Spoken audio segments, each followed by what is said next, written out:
दापोलीला अतिरिक्त जिल्हाधिकारी कार्यालय मंजूर झाले। महसूल मंत्री चंद्रशेखर बावनकुळे यांनी दापोली येथे अतिरिक्त जिल्हाधिकारी कार्यालय मंजूर करण्यात आल्याची घोषणा केली। या कार्यालयामुळे रत्नागिरी जिल्ह्यातील प्रशासकीय कामकाज अधिक सुलभ व गतिमान होणार आहे।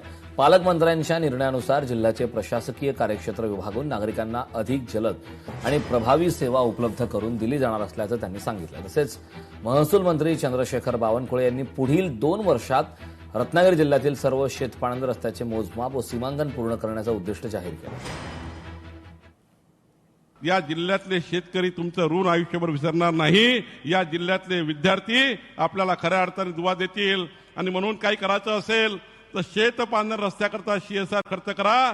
त्या शेतकऱ्यांचं जीवनाचं परिवर्तन होईल, शेतकऱ्याच्या शेतामधली प्रोडक्टिव्हिटी वाढेल, शेतकऱ्याच्या जमिनीच्या किमती वाढतील, त्या 10 पट होतील आणि खऱ्या अर्थाने एक नवं परिवर्तन आपल्या कोकणामध्ये झाल्याशिवाय राहणार नाही। आणि म्हणून शेत रस्ते बांधकाम करणे याकरता खूप मोठी मदत आपल्याला किरण सामंतजी, जे काही MIDC मध्ये या महाराष्ट्रामध्ये उद्योग येतील त्यांना CSR मागा। तो रत्नागिरी आणि सिंधुदुर्ग आणि रायगड जिल्ह्यातल्या शेतपाणंद रस्त्याला मजबूत करण्याची योजना आपण तयार केला। मुंबईसह ठाणे, रायगड, पुण्याला पावसाचा इशारा देण्यात आलाय। मुंबई, ठाणे, रायगड, पुणे जिल्ह्यासाठी ऑरेंज अलर्ट देण्यात आलाय। सोसाट्याच्या वाऱ्यांसह जोरदार पावसाची शक्यता वर्तवण्यात आली आहे। मुंबईसह ठाणे, रायगड, पुणे जिल्ह्याच्या घाट परिसरामध्ये आज मुसळधार पावसाचा इशारा हा देण्यात आलाय। हवामान खात्याचा मुंबईसह ठाणे, रायगड, पुणे या सर्व जिल्ह्यासाठी ऑरेंज अलर्ट जारी करण्यात आला आहे।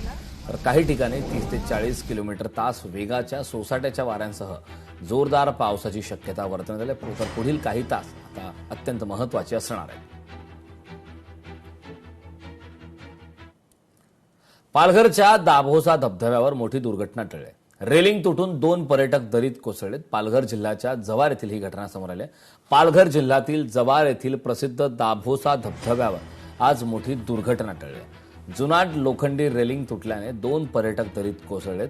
उपस्थित पर्यटक आणि वन विभागाच्या कर्मचाऱ्यांनी तातडीने बचाव कार्य करून दोघांचे प्राण वाचवले। जखमींना उपचारासाठी रुग्णालयात दाखल करण्यात आले आहेत।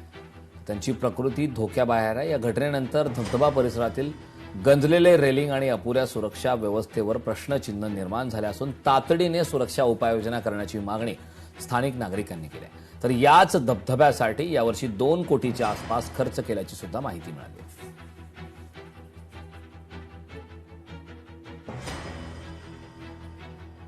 रेलिंग तुटून 2 पर्यटक दरीत कोसळले। लोकशाही मराठी ऐका, पहा, जागरूक रहा।